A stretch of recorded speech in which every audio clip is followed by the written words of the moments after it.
and welcome to another episode of I Have a Problem. My name is Joshua Galbraith, and I have a problem. As we are in September, that can only mean one thing. The summer is winding down, and we're about to enter the best season of all, the fall. Summer is great. It's a wonderful time to go on vacation, be with your friends, hit the beach. But above all, it is hot. For this reason, it's really hard for me to even think about fashion or getting dressed or doing anything cool during the summer because I'm a fairly sweaty person, so I'm just going to sweat my life away. Fall, on the other hand, has fair weather, it's crisp outside, and you can really explore and layer and do all kinds of fun things. That being said, a lot of people have begun to formulate what they're going to be wearing this fall and all the different fits that they're going to get off. Fall seasonal buy, to me, is a lot more important than a summer seasonal buy because, in general, fall clothes are going to be more expensive because they are going to be made from heavier materials. There's going to be more material added. You're not just going to get away with what I was doing this summer, which was just a tank top and shorts and some loafers. You have overcoats, leather jackets, and all these things cost money, boots. So I figured I would put together a buy guide as someone who's gone through 30 of these cycles. Well, I guess I wasn't buying clothes for myself when I was a child, but I've gone through a fair amount of them. Trust me, I've spent more time on this than you have, and it's not a good thing. It's important to think about three things when you are buying your clothes. First, it's why you want to buy the clothes. This is the most important part, in my opinion, followed by where to buy the clothes, and finally, when to buy the clothes. There's no really good reason to buy clothes. That's kind of the spoiler. You have enough. You probably haven't needed clothes in many years. 99.9% of the time, it will be a want. Wants and needs are two things that are very easily conflated. A lot of times you'll see people say like, I need to have this piece or I need to have that. No, you don't. You need to have food and water and a place to live. Those are needs. Clothing, for all intents and purposes, will almost always be a want. I think a lot of times our egos gets in the way because we have this idea of how cool we'll look when we buy a certain piece. And again, as somebody who has made these mistakes countless times, let me just spoil it for you. Whatever you think is going to happen when you buy that piece of clothes will not happen. If you think it will make you more attractive, it won't. If you think it'll make your crush notice you, it won't. If you think that you will make more friends because of it, you might, but probably for the wrong reasons. Self-esteem is something that has to be built from within. It is a skill tree that you totally have to develop on your own. There's no amount of gear that you can buy that will give you a shortcut to self-esteem. The way I see it, clothing should be used as an enhancement to your self-esteem. What are other reasons you should be buying clothes? You have a hole in your wardrobe. Now, if you saw last episode, we talked about wardrobe audits. And the only way to know what the holes are in your wardrobe is to actually look in your wardrobe and see what's going on. So if you want, you can go back and watch episode 2. And another good reason to buy clothes, you need to refresh. The other day I was at work and I've been wearing the same Uniqlo Oxford shirt for the past 9 years. It finally gave in. The sleeve just completely blew out. I would say that's a pretty good time to get a new shirt. Most workplaces don't really care to have you wearing patched up clothes like some kind of orphan chimney sweep. The last reason to buy clothes, and my most favorite, is because you want to. Like I said, the first reason, there's really no good reason to buy clothes. It's just because you want to. I'm not going to sit here and try to make some kind of deep philosophical reason for this. I don't know. I'm addicted to clothes, and there is probably a lot of some keeping up with the Joneses and wanting to impress other people in there. I'm not a perfect person, and I don't purport to be. That being said, it's very hard to take my own advice, but maybe this show is really like some kind of weird, meta pseudo therapy for myself. And if it is, good job, me.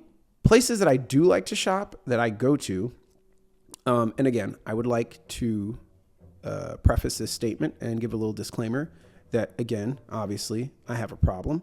So if you go to these websites and you're like, Josh, what the these prices are insane, understand you're not speaking with a normal person right now. There's something wrong with me. So first and foremost, so I mentioned it many times before, but Essence, the Macy's of e-luxury retailers, and is also pretty good. Mr. Porter and their sister site, Net-a-Porter. LNCC, Late Night Chameleon Cafe. Coolest name in the game. Très bien. They're kind of, they have had some time in the game. I feel like once you find out about one of these websites, the rest of the websites kind of, I don't know, appear before you. Maybe it's like the algorithm is like, hey, this person likes overpriced clothes. Let's send them more of it. All right. Even though I will say, when I was in college, I was a big vintage guy. I really was. I think that the gentrification of vintage has made it a lot less appealing to me. There was something nice about going to the store with like $100 and being able to get 2 or 3 things. Now we have people selling like Led Zeppelin t-shirts with armpit stains in them for like $150. I'm a big pro wrestling fan. I would love to have like an old Stone Cold shirt or an old Mankind shirt that's not going to cost me the same amount as like an undercover tee in 2024. That just doesn't make any fucking sense to me. So I still know people who swear by vintage, and I found some decent vintage places myself in the city.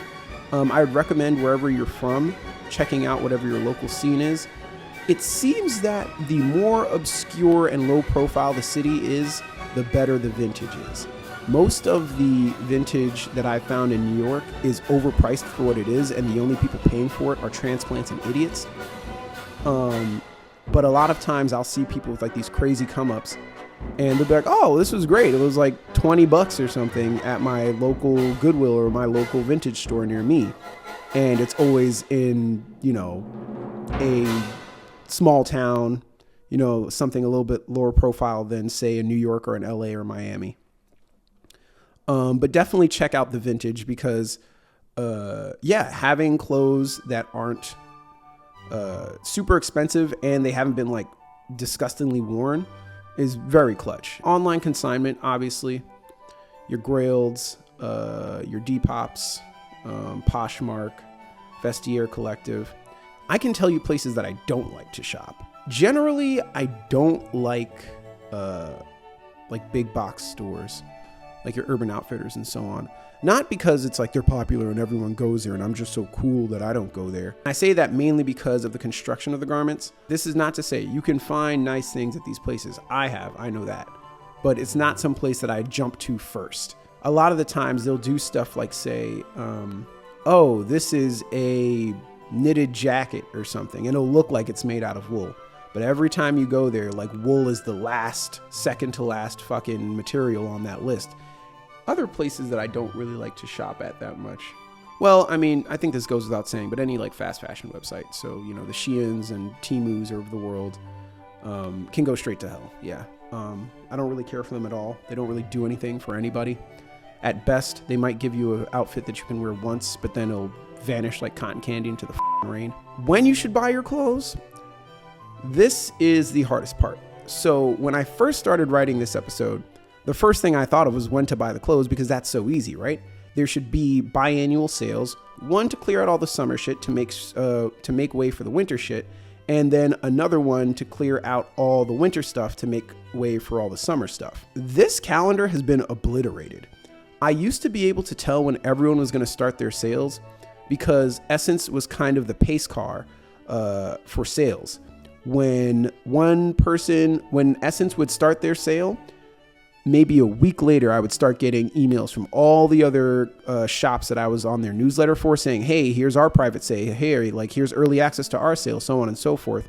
And Essence was always kind of that first light in the beacon, like in Lord of the Rings, where the fucking beacons are going around and they're signaling for all the help. They were always the first person to light the beacon to let everyone know it's game time. As the economy has gotten kind of tricky in the States, well, worldwide, I guess, people have been trying to entice consumers to buy clothes or buy things year round. So what used to be maybe a 2-month sale has now stretched to being like a 4-month or a 6-month sale. Companies that never used to have a sales section available year round are now doing that. So it's very hard to figure out exactly when to buy clothes because let them tell it, everything's on sale all the time, which kind of means that nothing ever is. Most major holidays, you can find a pretty good deal. So, you know, your Labor Days, Memorial Days, Christmas, Black Friday. Even though Black Friday, I'm going to put an asterisk by that one because Black Friday used to be like the GOAT. I remember when I was a kid, people were getting trampled in Walmarts because they were giving away flat screen TVs for like $1.50. But now I feel like I've gone online. I haven't gone into a store for Black Friday in a while. Yeah, people are weird. But online, the deals are always like, yeah, take $50 off of our Black Friday and July sale. And then when Black Friday actually comes along, they're like, take $51 off. The other problem that I find with sales is that it drives us to buy things that we don't need or that we weren't planning on buying. I think it's completely different than if you were like waiting for something and you had been keeping your eye on it and you were waiting for a sale and a sale happened. I hate summer dressing, and every single year I've wasted money trying to figure out like what my look was going to be for the summer. A few summers ago, I swore that I was going to pull off silk shorts. It was the dumbest thing I've ever done, I swear to God. I think I spent like $600 on these OMAC silk shorts that I wore once and then realized that silk is kind of warm when you have it on, and that, yeah, I don't live the kind of lifestyle that silk shorts would fit into.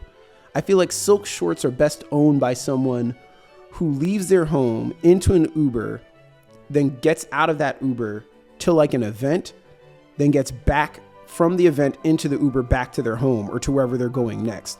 But it can't be for like a regular 9-to-5 like myself. I take the train.